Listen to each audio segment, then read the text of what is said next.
এক ছিল টুনি পাখি, বুদ্ধিমান আর পরিশ্রমী। একদিন সকালে টুনি পাখি উড়ে বেড়াচ্ছিল গাছ থেকে গাছে, ফুল থেকে ফুলে। টুনি ভাবল, এই জমিটা যদি কাজে লাগানো যায় তাহলে কত ভালো হয়। এই টুনি, কি রে, এত ভোরে কোথায় উঠছিস? আমি ভাবছিলাম জমিটাতে আঙুর চাষ করব। আমরা দুজনে মিলে যদি চাষ করি তাহলে দুজনেরই লাভ। শিয়াল কেমন একটা মুখ করে বলল, আঙুর চাষ? এগুলো তো বড় লোকেরা করে, আমাদের এসব দিয়ে কি হবে? ভাই শিয়াল, যদি পরিশ্রম করিস তবে তুইও বড়লোক হতে পারিস। শিয়াল তখন একটু ভেবে বলল, আচ্ছা, দেখা যাক, যদি ফল মিষ্টি হয় তাহলে আগ্রহ পাবো।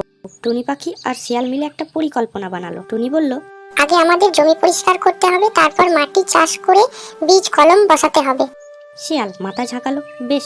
আমি লাঙল চালাবো বলে সে লাফিয়ে পড়লো কাজে। কিছুক্ষণ পর শিয়াল হাঁপাতে লাগলো, মুখে বলল, উফ, এই গরমে এত কাজ করা যায় না, আমার তো ঘাম বেরিয়ে গেল। টুনি পাখি শিয়ালকে বোঝালো, আমাদের পরিশ্রম একদিন মিষ্টি আঙুর হয়ে ফিরবে। কিন্তু শিয়াল অলস, সে একটু কাজ করে ক্লান্ত হয়ে গাছের ছায়ায় ঘুমিয়ে পড়লো। বেচারা টুনিকে একা একা মাটি চষতে হলো, আগাছা তুলতে হলো আর বীজ পুঁততে হলো। শিয়াল মাঝে মধ্যে এসে দেখে যায়। কয়েক সপ্তাহ পর দেখা গেল ছোট চারা গাছ গজিয়ে উঠেছে। টুনি পাখি প্রতিদিন সকালে জল দেয়, মাটি ঢেকে রাখে আর পাতা থেকে পোকা সরায়।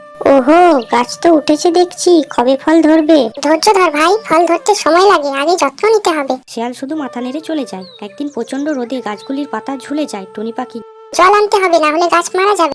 শিয়াল তখন গাছের নিচে বসে হাই তুলছে। শিয়াল শুধু বলল, উফ, খুব গরম, আমি পারছি না, বলে চলে গেল ছায়ায় ঘুমাতে।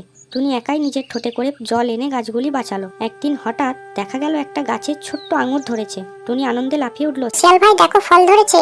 ওহ, এখন তো আর একটু অপেক্ষা করতে হবে, মিষ্টি হতে দে। টুনি বলল, হ্যাঁ, এখন খাবো না, কয়েকদিন পর এগুলো টসটসে হয়ে যাবে। আরো কয়েকদিন পর আঙুরগুলো গাঢ় বেগুনি হয়ে গেল। তখন শিয়াল আর দেরি করতে পারলো না, সে চুপি চুপি রাতে এসে পুরো আঙুর খেয়ে ফেললো। পরদিন সকালে টুনি পাখি এসে দেখে গাছে একটাও আঙুর নেই। সব আঙুর গেল, আমি এত কষ্ট করলাম অথচ কিছুই পেলাম না। শিয়াল তখন লজ্জায় কিছু বলতে পারলো না। আমি তো ভেবেছিলাম তুই বলবি আমাদের ভাগাভাগি করে খেতে, তাই রাতে একটু খেয়ে নিলাম। টুনি পাখি বলল, তুই আমার সাথে একদিনও কাজ করেছিস, ফলটা খেলি, এটা কি বন্ধুত্ব? শিয়াল তখন চুপ করে দাঁড়িয়ে থাকলো। কিছুক্ষণ পরে সে বলল, তুই ঠিক বলেছিস টুনি, আমি খুব লোভী আর অলস ছিলাম। আমি শুধু ফল খাওয়ার কথাই ভেবেছি, কাজ করার কথা ভাবিনি। শিয়াল মাথা নিচু করে বলল, হ্যাঁ, এবার আমি সত্যি কাজ করব, তোর সঙ্গে একসাথে আঙুর চাষ করব। এইবার তারা আবার নতুন জমিতে চাষ শুরু করলো। শিয়াল এবার নিজের হাতে মাটি চষলো, দিল, আগাছা তুললো। প্রথমে কষ্ট হচ্ছিল, কিন্তু ধীরে ধীরে সে কাজের আনন্দ পেতে লাগলো। সে বুঝতে পারলো পরিশ্রমের মধ্যে একরকম শান্তি আছে। টুনি পাখি খুশি হয়ে বলল, এই হোক সত্যিকারের বন্ধুত্ব, যেখানে কাজের ভাগাভাগি হয়, লাভও ভাগাভাগি হয়। বছরের শেষে তারা প্রচুর আঙুর পেয়েছিল। টুনি পাখি কিছু আঙুর দিয়ে রস বানালো, শিয়াল কিশমিশ তৈরি করলো। তারপর তারা বাজারে বিক্রি করলো, একসঙ্গে একটা দোকান খুললো। সেখানে তারা নিজের হাতে বানানো আঙুরের পণ্য বিক্রি করত। জঙ্গলের সবাইকে ডেকে তারা ছোট উৎসব করলো। শিয়াল নিজের ভুলের কথা স্বীকার করে সবাইকে বলল, আমি একসময় শুধু ফল খেতে চেয়েছিলাম, কিন্তু টুনি পাখি আমাকে শেখালো সত্যিকারের আনন্দ আসে পরিশ্রম আর বন্ধুত্ব থেকে। টুনি পাখি হেসে বলল, আর শিয়াল আমাকে শেখালো মানুষ বা শিয়াল চাইলে বদলাতে পারে, নিজের ভুল থেকে শিখতে পারে। সবাই মিলে খুশিতে তালি দিল আর সেই বছরটা আঙুর উৎসব হিসেবে পালন করলো।